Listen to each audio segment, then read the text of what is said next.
right? Claure, yep. Claure. Yep. Okay.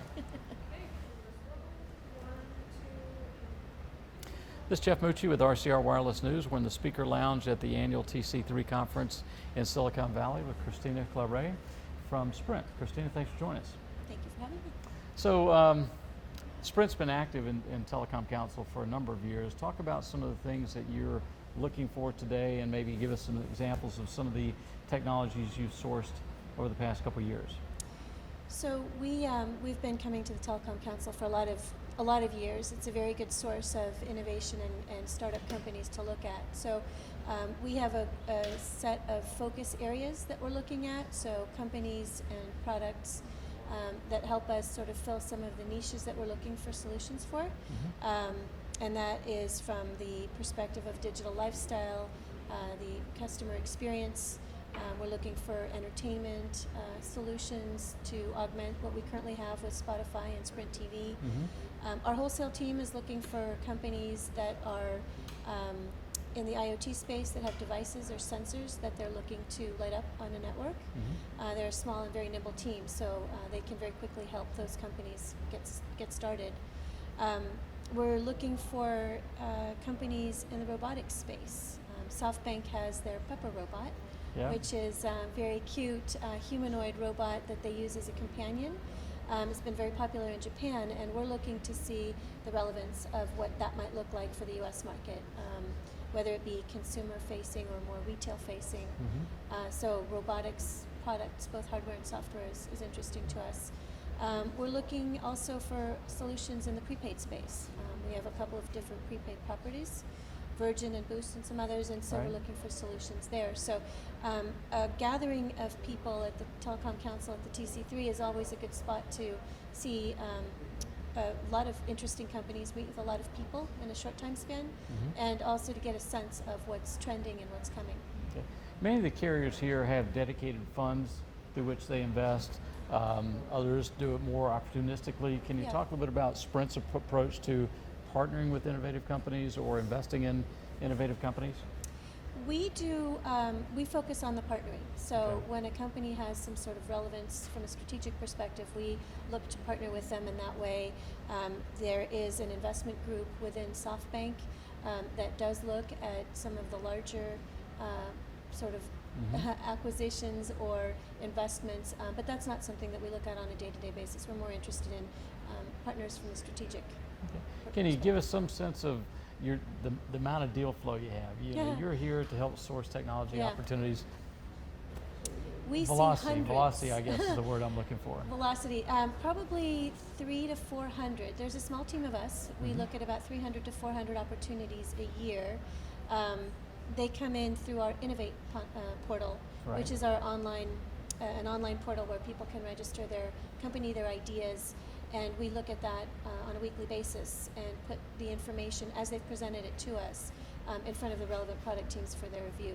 So it's a very quick and easy way for companies to be able to onboard with us, for us to know what it is that they'd like to do with Sprint, and for us to get that content in front of the product teams that have expressed interest. And then based on their response, we set up introductory calls and move from there. Well, last year at TC3, it seemed to me anyway that you were Sprint was more focused on the consumer side.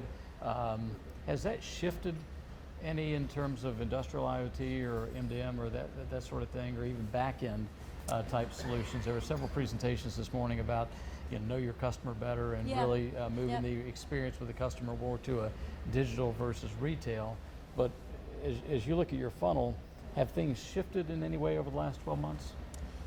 It's interesting. So robotics is new for us, obviously, but customer engagement and lifestyle management, entertainment, that continues to be strong. We continue to look for accessories that we can put out in our Sprint stores, and now with Radio Shack situation that we've got there, we've got increased floor space to be able to do that kind of thing. And so focus areas kind of ebb and flow. If we have a focus area one year, we get a lot of interest in that area. We get a lot of companies that come in and present. We potentially choose a partner in that space, and so maybe that goes to the back burner a little bit, and we look at new focus areas that come more to the foreground. Can you give us some examples? You mentioned Spotify earlier. Can you give us some other examples of partnership deals you've signed over the last, say, 12 months? We have a lot of strong relationships. Some are from the perspective of like network and all of that, which is less interesting. What I think people like to see and what's fun to look at is things like the relationship that we have with a company called Robotics. They have the little Sphero toy, and Sprint is able to resell their little BB-8, the Star Wars robot, in our stores, which is, I think, the hot new toy for Christmas season, I've heard. Okay. So that's a fun example to put forward. We have partnerships with companies like It's On and Lookout, Location Labs that provide services for people on their phones. So it's that kind of thing. It kind of runs the gamut. Okay. And historically, when we met with Sprint here, the innovative companies that deal more with the network, that was typically not done by your group here. That's right. Is that still the case?